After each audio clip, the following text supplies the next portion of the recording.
All right, let's get going. Hello, everybody. My name is Tom Llewellyn. I am the executive director at Shareable. We are a working partner of the Rural Power Coalition and are partnering with RPC on the Rural Electric Cooperative Co-lab. For those that are not as familiar with RPC, the Rural Power Coalition is led by place-based organizations representing member owners with a mission to elevate rural communities as leaders of a just and clean energy transition across the U.S. We advance this mission through member owner engagement, clean energy investment on inclusive terms, and federal policy advocacy. And what we're fighting for is rural electric cooperatives that are democratically controlled, advance equity and affordability, support healthy environments, create high-paying rural jobs, and build community wealth.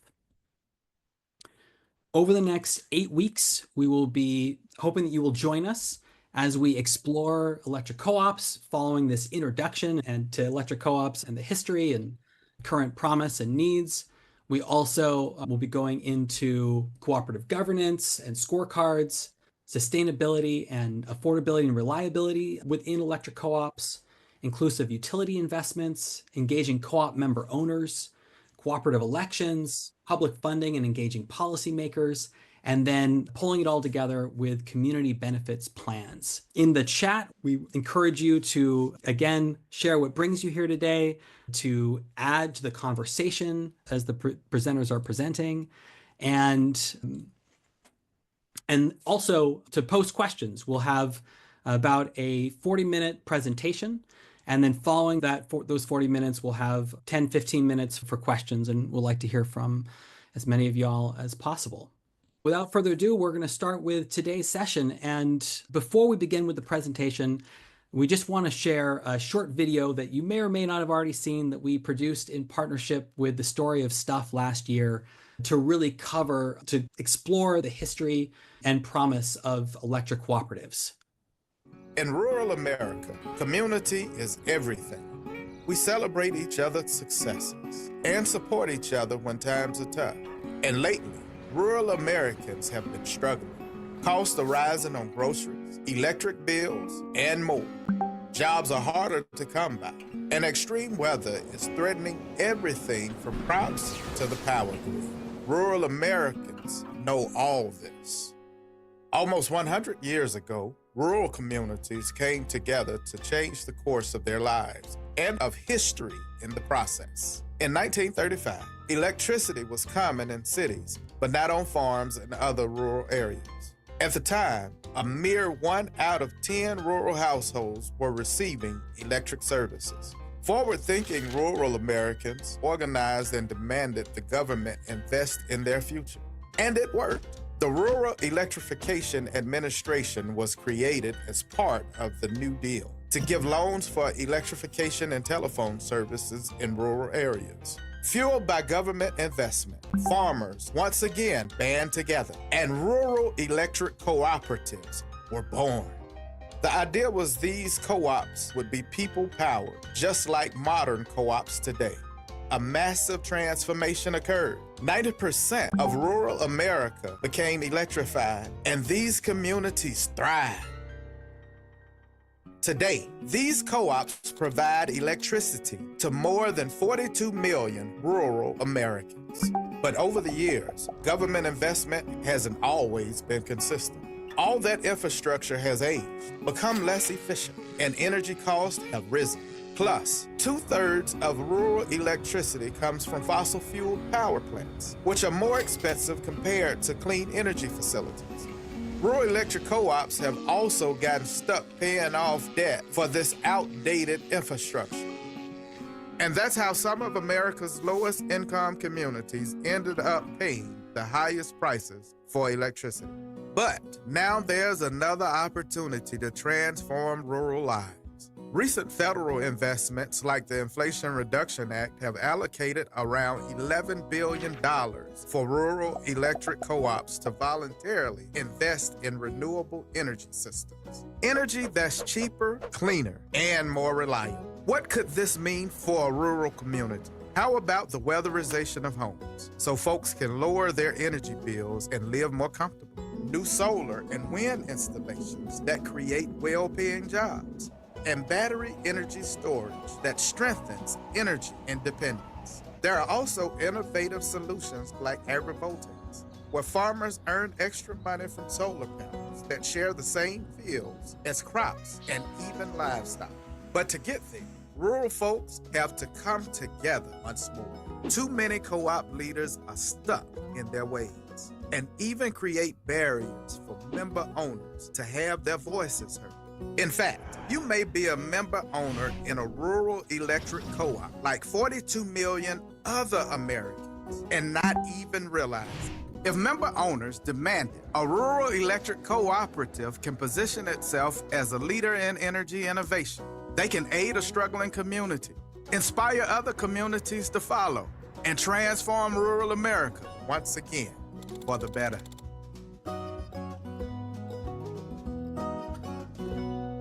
Okay, I'm gonna take over from here and attempt to share my screen.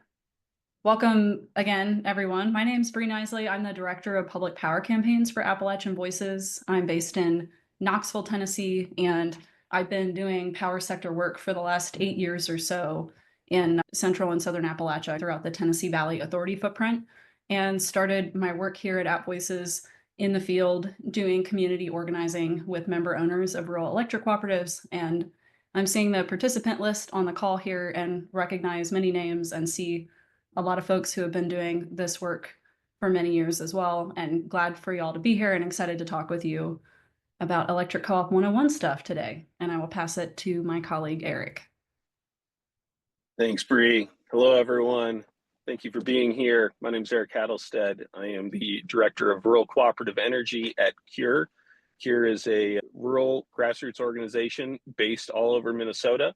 I've been working around electric cooperative issues since I joined the organization in 2013, excuse me. So I've been with the organization for just about 12 years now. Like Bree, been working with many of you across the country in around electric co-op issues on the ground, but also have been working on the federal policy opportunities over the last couple of years as well. And really excited that you all have joined us for the conversation today. Great, thank you, Erik. And both CURE and App Voices are two of several organizations that were founding members of the Rural Power Coalition, which is the group that's putting on this collab series. So just a quick table of contents for you all. Today, we're going to talk about what a cooperative is and the history of the cooperative movement. Then we will talk in more detail about rural electrification and what rural electric cooperatives are and how they work. And then we will talk about some of the issues facing rural electric cooperatives today, and that'll seed future collab sessions that are coming up in the next several weeks. And from there, I'll pass it to Erik for the next few slides. All right, thanks, Bree. So before we even start talking about electric cooperatives, it's important for us, for those folks who are new to the world of cooperatives, and to think about what a cooperative itself is.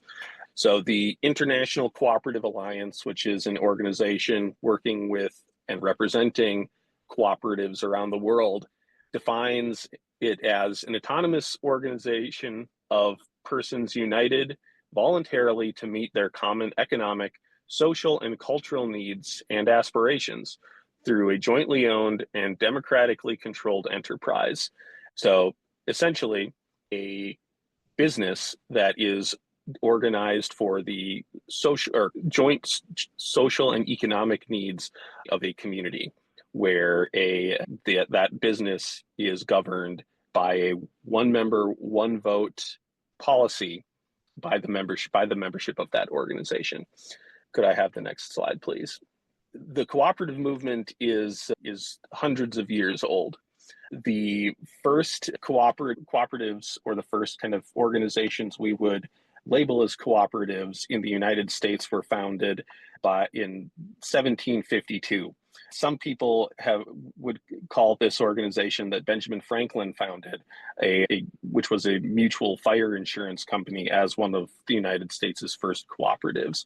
But the modern cooperative movement traces its history back to the organization of the Rochdale Pioneers, which was an organization of people in Rochdale, a suburb of Manchester in the United Kingdom, who were thinking about the real social and economic destitution of working people at the beginning of the Industrial Revolution in the United Kingdom, and thinking about how organizations and businesses could be better established to more justly serve the economic and social needs of people during this time of enormous economic transition. The Rochdale Pioneers were certainly not the first group to attempt establishing a model for a cooperative, but the principles that they laid out, called the Rochdale Principles, have really had a lot of staying power since then. And you may know them better by their adopted name, the Broad Cooperative Principles, that every co-op in the country and every co-op in the world recognizes as the core principles of cooperative business today. As history moved on, the cooperative movement spread to the United States. It was largely adopted across the rural Midwest as a response to grain monopolies and rail monopolies, as a response to, again, the kind of difficult economic and social conditions that the Industrial Revolution brought onto working people and farmers. Those same people who had a familiarity with the cooperative movement used it again, once again, to advance their collective self-interest.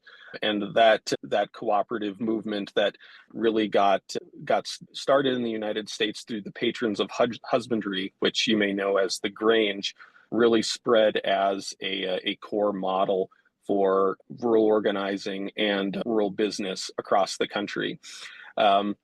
Cooperatives as a federal institution were really legalized through the Capper-Volstead Act, which is in the United States known as the Magna Carta of cooperatives.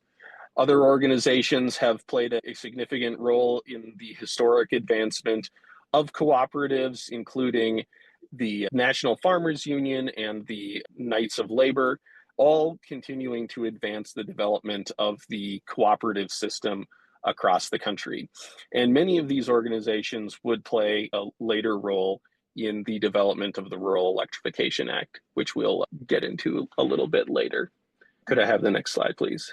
So cooperatives today are big business. They represent over 1 billion members internationally, over 3 million cooperatives internationally, and are really a large player in the United States too. There are over 320 million cooperative members in the United States who are members of 60,000 cooperatives across the country. So from very humble beginnings in the 1840s with the Rochdale Pioneers to today in organizations that are advancing the economic and social collective interest of communities across the country and around the world. And I think that's over to you, Bree. All right, thanks, Erik, for that background on the cooperative movement. And now I'm going to talk with folks in more detail about electric cooperatives specifically, but I want to start by describing different kinds of electric utilities so that y'all can get a sense of how electric cooperatives are a bit different. And here we've got 3 different utility types outlined. You all may be familiar with investor-owned utilities, which are for-profit electric companies that are owned by their shareholders and their stockholders. So they're trying to produce a profit for those shareholders.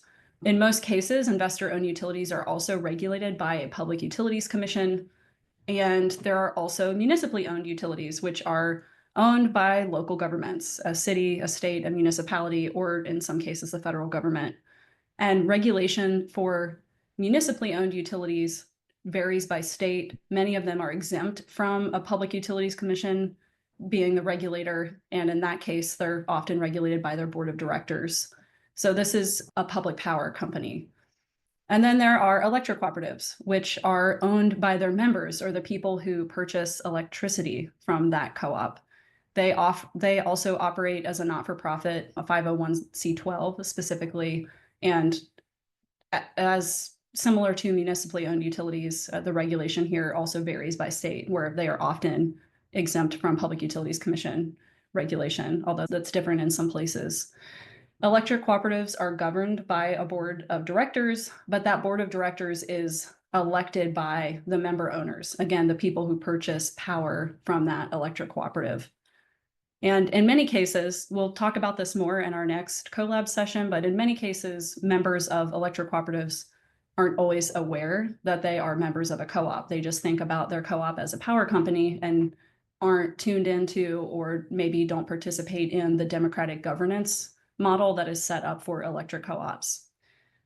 I want to lift up too that there's another utility type, a federally owned utility type, that sometimes can receive federal appropriations, sometimes not, that often operate as power producers that we don't necessarily have highlighted on this slide. I have a federally owned power company here where I live. That's the Tennessee Valley Authority, and there are other federally owned power associations across the country. This is a great graphic. It was produced by a guy named Steve Wilkins, who is a Kentuckians for the Commonwealth member. And we have used different iterations of this graphic in various slideshows and presentations and educational materials that we've made describing how the power system works. But just wanted to share that for most folks, the power that they're receiving at their home, if you get it from an electric co-op, it's coming from a distribution co-op that isn't necessarily generating that power. Most often, they are purchasing the power that they are distributing to you from a generation and transmission cooperative. And so that G&T co-op is owned by the distribution co-ops who purchase power from it. And then if we were to extend a line or a lot of lines out at the end of this graphic, that would help demonstrate the power moving from the distribution co-ops into your home. So there's another half of the system that could be added. And again, co-ops are nonprofit, they're owned by their members. The members of an electric co-op can elect, typically at an annual meeting that happens once a year, an annual meeting of the members. They're often organized like county fairs where member owners can vote in person, or sometimes there are other voting options for voting for their board of directors. And typically it's a multi-seat board with directors who represent specific districts. And co-ops provide electricity. That's an important function that they offer, but they do more than that. Co-ops often do community and economic development. Now they're offering broadband services in their communities as well. So they really do play a large role, and we'll talk about that more later after we get into the history a bit too. And Erik was saying before, the Rochdale principles are often called the 7 cooperative principles here for short, and they're listed here. So voluntary and open membership is one principle that co-ops follow. That essentially means that anyone can participate in the co-op as long as they are able to accept the responsibilities of being a member. Democratic member control, that basically signifies that member owners are able to vote for elected leadership who are meant to represent their interests, and that members have control over the policies of the cooperative.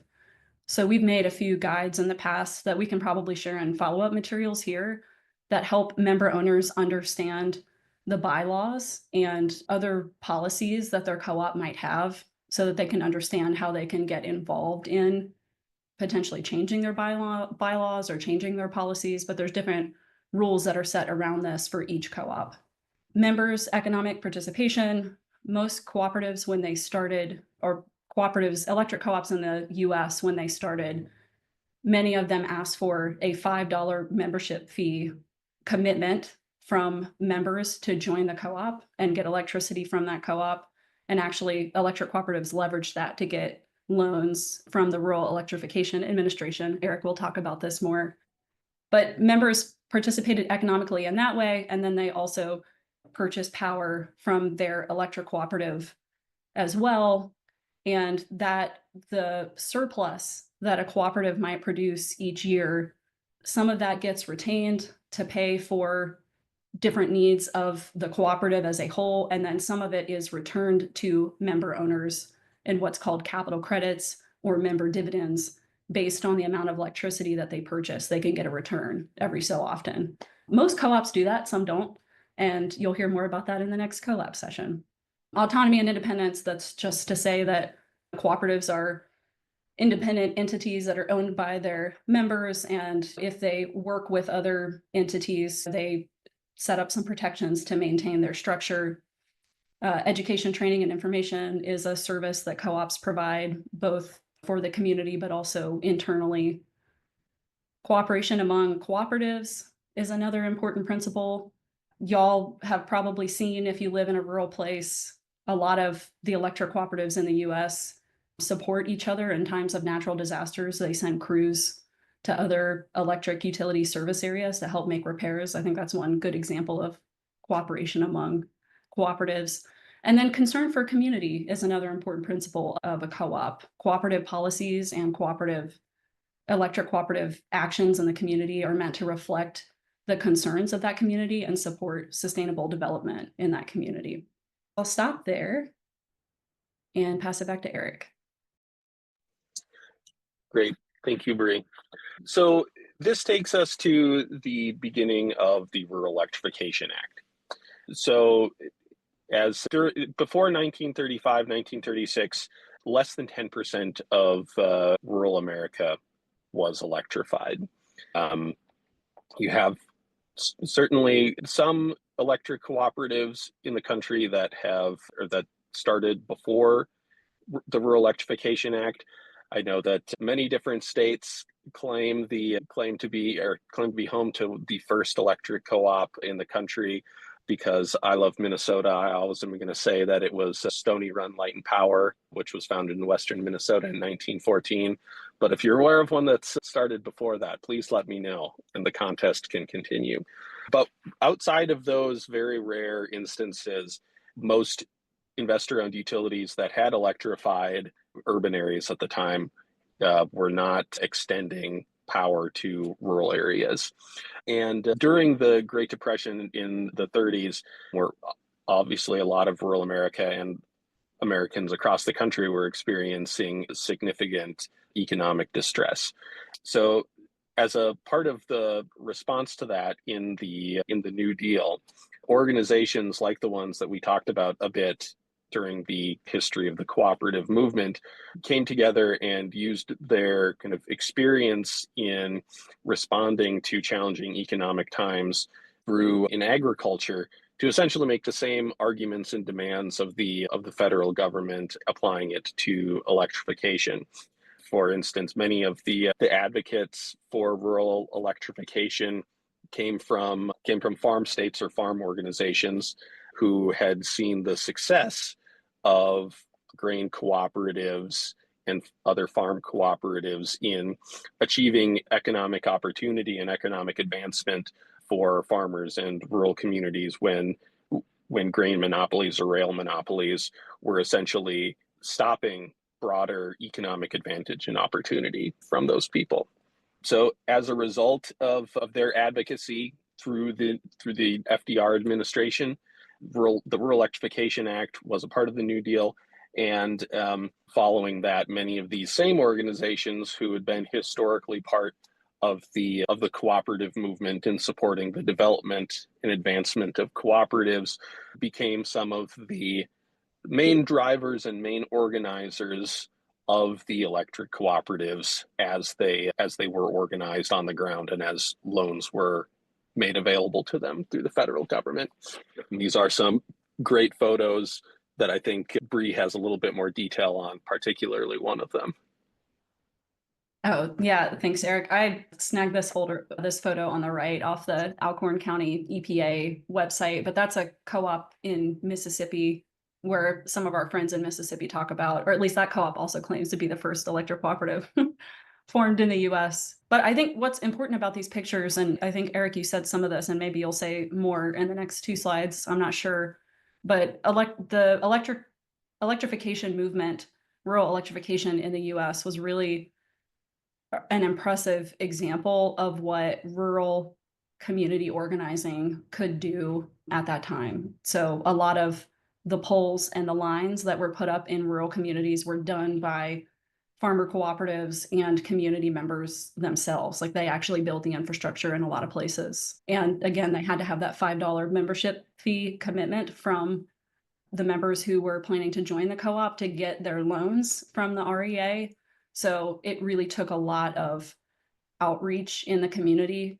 And in some cases, it's hard to get to those places. It is now, I know from my experience doing door knocking in rural electric co-op service areas, it's hard to get to places now when a lot of people have cars and access to different transportation, but especially back then. So there's some great history and oral histories that have been recorded here in East Tennessee, in particular, around how some of our electric cooperatives form. And Appalachian Electric Cooperative in East Tennessee has some great record of that, where they talk about the Farm Bureau calling a mass meeting across counties in 1939 or something to talk and with a speaker from REA to talk to county leaders and other community members about the opportunity to form an electric co-op. And then from there, they had county agents going from county to county, spreading the gospel of electricity, they called it, in the hills and hollers. And they went to farms, post offices, country stores to try to get that $5 membership commitment and enough buy-in to form the electric co-op. So just really an impressive story. And as Erik said, electrification, once the co-op started forming in rural America, while it had been stalled for decades on relying on the private system, they never electrified it. Once co-ops started forming, it happened very quickly, and we'll show you some pictures of that here in a second. Yeah. Let's have the next slide here. So this is just a quick screenshot from a video that we think is really indicative of how fast the rural electrification spread. And I think, as we've been attempting to make the point here, the speed of the rollout of the original rural electrification is an enormous credit to the power of rural organizing and the power of what rural organizing can do when properly resourced and able to take the opportunity. So in just between 1936 and 1950, the United States went from 10% rural electrification to upwards of 90% rural electrification. So it was very rapid deployment that saw the broad improvement of rural quality of life and really drove a lot of rural economic development following that, which has improved the lives of rural Americans overwhelmingly since then. I think additionally, before we get any further, it's also important to talk a little bit more about the historic financing challenges for a moment, and why a lot of this conversation is still important today, which we'll get into in a moment. So following the rural electrification and the spread and deployment of the distribution lines, many cooperatives started to form cooperative federations. As Bree has already talked a little bit about, those federations, we call them generation and transmission co-ops. Whereas my favorite comparison is the Cooperative Federation Mondragon in Spain, which is a major industrial cooperative that is a federation of many different organizations, many different cooperatives. The reason why we have these generation and transmission cooperatives is, again, rural electrification always has been a difficult economic argument. The margins are very slim in terms of profitability, if there are any at all. So it is important, even to this day, for cooperative federations to continue to exist and to allow rural electrification to function. And much of the financing that allows for rural electrification to happen is based on the ongoing expectation of the ability to pay off those debts, which are not to get too detailed too quickly, but which are created through the contracts between distribution cooperatives and their cooperative federations. So without those long-standing contracts, the financing for rural electrification to function at all, it becomes increasingly challenging. So that's a little bit of additional detail on the cooperative, or on the evolution of rural electrification into cooperative federations as we see them today. And now I think I turn it back over to Bree. Thank you, Eric. So after all of that work, here we are today. This is what the electric cooperative map looks like. You can order a large size of this map if you want to hang it on your wall. It's pretty cool. But there are 832 distribution cooperatives and 64 cooperative federations, generation and transmission cooperatives across the country. So that's around 900, serving 56% of the US landmass in 48 states. And that's something around 42 million people, if those facts are all still correct. I'm not sure if that's been updated or not, but quite a bit of the country. And one important thing to note is that electric cooperatives serve 92% of the persistent poverty counties in the country. And that includes counties in the Black Belt, in tribal lands, along the southern border, and in the coal fields of Appalachia. So a lot of the energy communities is a phrase that folks have been using more recently since the passage of the IRA. Those communities, low-income communities, disadvantaged folks, are served by rural electric cooperatives. So it really makes us think about how can we use the electric cooperative model and its democratic governance structure as a tool to organize with these communities to invest in the resources that they need. Another important thing to note about cooperatives today, something to recognize, and also historically, is the co-op model is a great model, but it's not always implemented in the best way, or it's not always implemented fully. So even when some co-ops formed in the US, particularly in predominantly Black states or predominantly Black communities, a lot of times their leadership often didn't reflect the diversity of their membership. And that problem exists today. And there's been a lot of reports on that. Also, many electric cooperatives in their early days had really great participation at their annual meetings. We have a picture from Powell Valley Electric Co-op, which is a co-op in Northeast Tennessee here, of something like 10,500 people being at their annual meeting in 1940-something, 50-something. And at the time, there were only 7,500 members in that co-op. So it was getting great participation at the annual meeting. And at that time, a lot of rural people were really interested in getting electricity and were invested in making the electric cooperative happen for that reason. And obtaining electricity really changed the economy and the quality of life in rural America. At some point along the way, and many of us have discussed this at different times, like chicken or the egg problem, at some point along the way, member participation in cooperatives decreased dramatically. And now lots of folks aren't voting during their co-op board elections. And in some cases, there are issues with board of directors not being super engaged or in dialogue with their membership, and maybe not necessarily representing the interests of their membership. And so how did that happen? But we will talk about that more in the next collab session. I will save that. So just seeding these two things for now. And so getting in a little bit deeper into the status of electric cooperatives today, there's a big need for modernization of the rural electricity system. And I love this picture. I took this picture when I was driving down a rural road. I won't say where it was. And if you can see there, the bucket truck is like holding up the utility pole there. And it sat like that for days, if I remember right. There's another pole behind it that you can see, but it just, for me, that really captures, yes, we need updated energy infrastructure. A lot of electric cooperative energy infrastructure is outdated and inefficient in terms of power generation. A lot of fossil fuel assets are owned by G&T co-ops. And then the grid itself needs modernized. There are updates needed there. And that's true across many of the electricity systems in the US, regardless of who they're owned by. Also, again, co-ops are serving those persistent poverty counties, and many of the people living in those counties have high energy burden, which means folks who are paying their bills to the electric cooperative, they're paying a large portion of their income towards their utility bill, more than they should be. And that's a problem. And then also many rural places that we've, including in those persistent poverty counties that I highlighted before, are experiencing the impacts of extreme weather and climate change. And we need updated rural energy infrastructure to be resilient in those moments.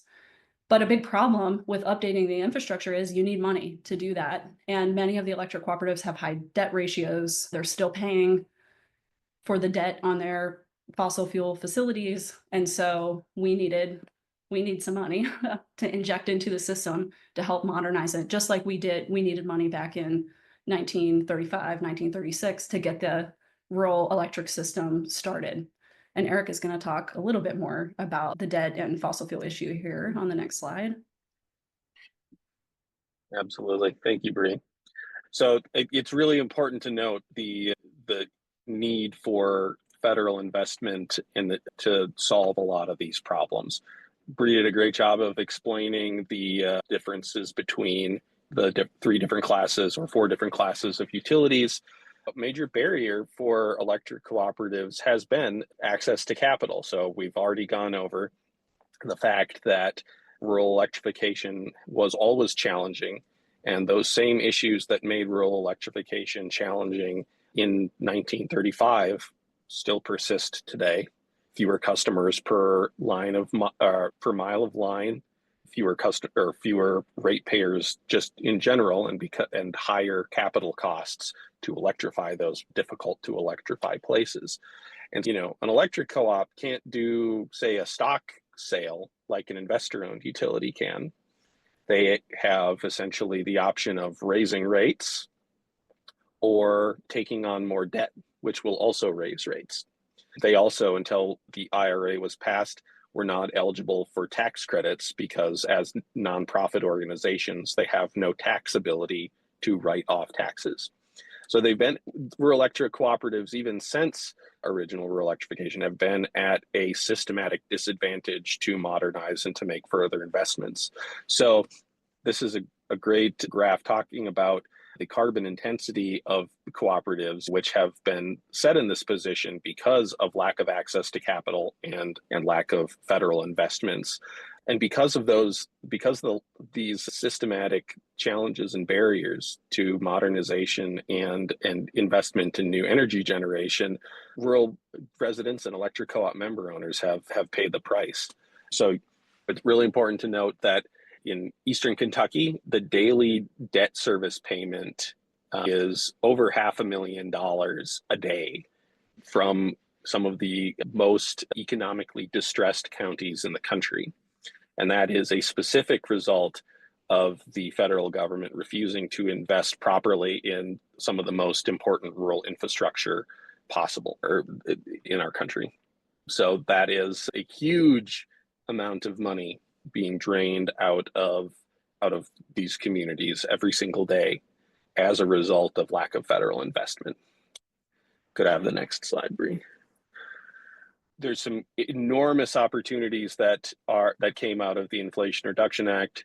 So as I said, co-ops and municipal utilities as well also now have the ability to accept direct payment options for clean energy tax credits and other tax credits as well, which essentially levels the playing field for the first time ever between electric cooperatives and Wall Street-backed clean energy developers and investor-owned utilities, which is really exciting.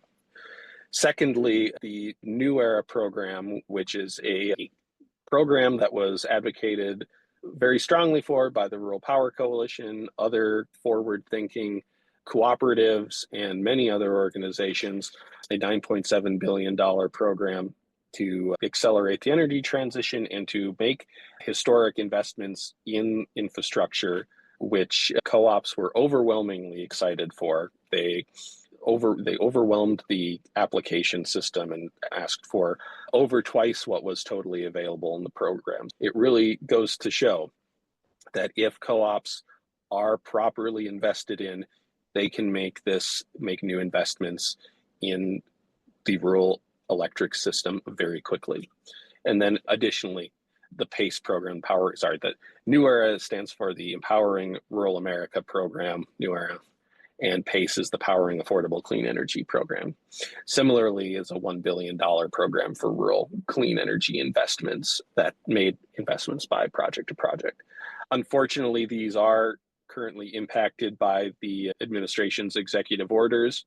While we are still enthusiastic, as well as the awarded co-ops are still enthusiastic, the timeline for when money will be distributed to the awardees, and the awardees will the projects that have been awarded will impact essentially 3/4 of all electric co-op member owners in the country, which is significant and exciting. But the timeline for those funding disbursements is still in question. And additionally, it's these investments will, as I said, impact roughly 75% of co-op member owners. The estimated annual utility bill savings for these projects are in between $100 and $800 per member owner, depending on which cooperative and which project they are in.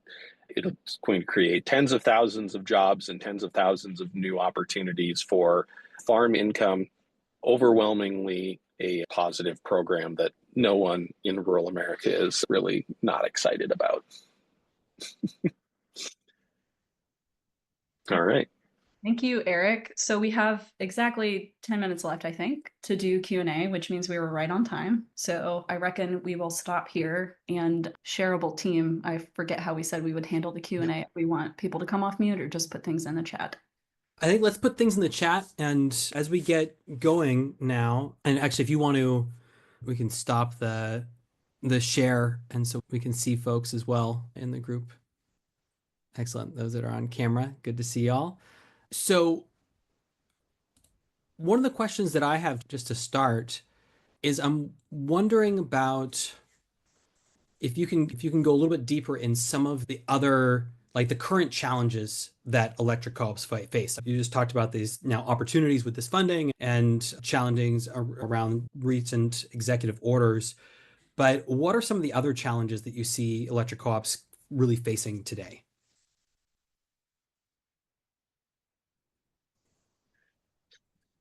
I think that it really differs from state to state and co-op to co-op. Not to always repeat the classic line, but you've met one co-op, you've met one co-op. I think for us, the challenges in the North or in Minnesota specifically, the challenges that we face may look quite a bit different for the challenges faced in the Southeast or in Tennessee, when a lot of the things that co-ops in our part of the world talk about is how we handle cold weather events and the challenges offered by new generation sources, and how we handle storage or energy storage. And it's a big question. But I think that one of the biggest challenges there, which is how we handle energy storage and how we more effectively manage energy efficiency, is additionally, or again, a big opportunity for co-ops, at least from our perspective where we are in Minnesota.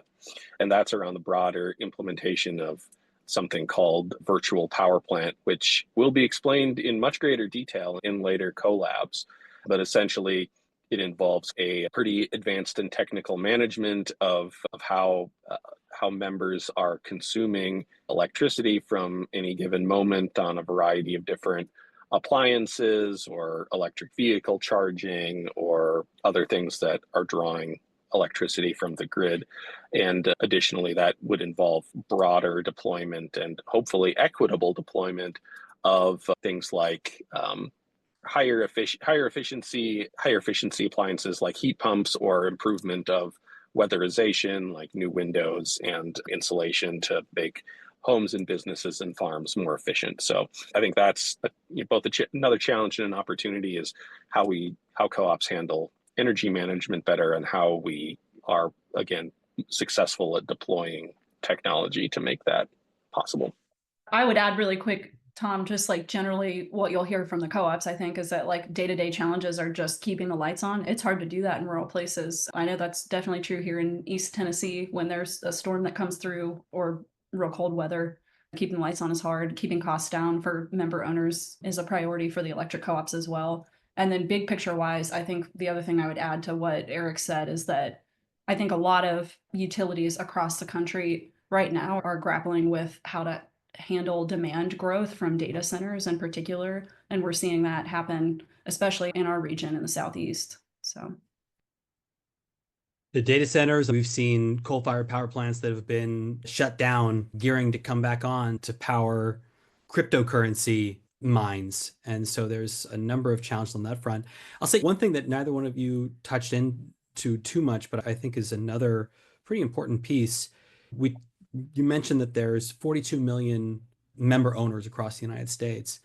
It's a huge swath of cooperative members.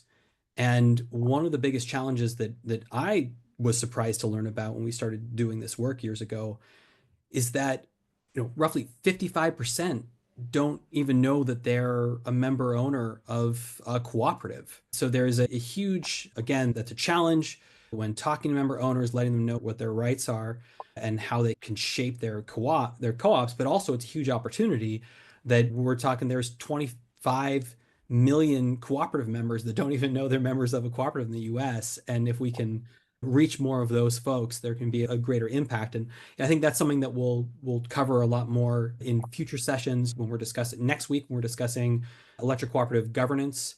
And then later on April 1st, when we'll be focusing on engaging electric co-op member owners.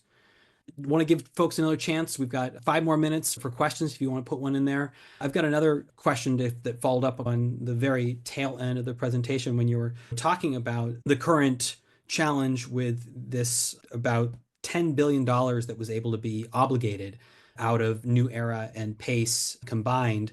And now that's being held up by executive orders and that money is not going out. What are anything that, that electric co-op member owners or others that are joining us that are not member owners, what can they do to help get this money where it needs to go? Yeah, it's a great question. I think right now we would encourage people to tell stories to their Congress critters, to steal a turn of phrase, about the economic impacts this could have, delaying some of these investments could have in their communities. We think it's really important to focus on the tens of thousands of jobs that could be prevented, the hundreds of dollars a year in utility bill savings that could potentially be lost by consumers, and talking about the opportunities for tens of thousands of family farms to generate new revenue. I would say if you are a cooperative member, I would say talk about the importance of those bill savings. If you are you're maybe a worker, or if you're maybe an electrician who is potentially going to get work on some of these projects, you talk about how that's impacting your potential livelihood. So I think really being able to tell stories about the economic impacts that delaying these critical investments to infrastructure that has been disinvested from for decades is really important. And I'll just emphasize, make phone calls, don't just write emails. Phone calls go a lot further. Yeah. And also messengers matter, right? And as Erik was saying, as much as you can make those messages personal, and if you are an organization that's working in rural areas with member owners, uplifting those member owner voices whenever possible. As we're facing the kind of potential clawback for a lot of the beneficial funding that came out of the Inflation Reduction Act, this is funding, this $10 billion, which is set to leverage a $40 billion investment. Most of this funding was on the federal government covering 25% of project costs. The ability to leverage a $40 billion investment in new renewable infrastructure in rural communities is something that we can still achieve. And so taking action there, and we'll be at a later session, we'll be going in really focusing on April 15th, focusing on public funding and how to engage policymakers. And so if you're interested in that, please join us back for that one as well. I also just put the link in the chat right now. We are going to be collecting all of the recordings from these sessions, all of the resources, the links, the things that people shared in the chat, that we shared in the chat, and more on Canvas, which is our learning management system, which is an opportunity where you can find those resources, but also engage with other people that are participating in this series for the next couple of months and beyond. And so there's a link there. If you have any trouble with that at all, please send an email to Aaron@shareable.net. Aaron's going to put his email address in the chat right now, and we'll make sure you get in there. We're right now at time. Want to thank everybody for showing up and joining us for the first session of the Rural Electric Cooperative Co-lab.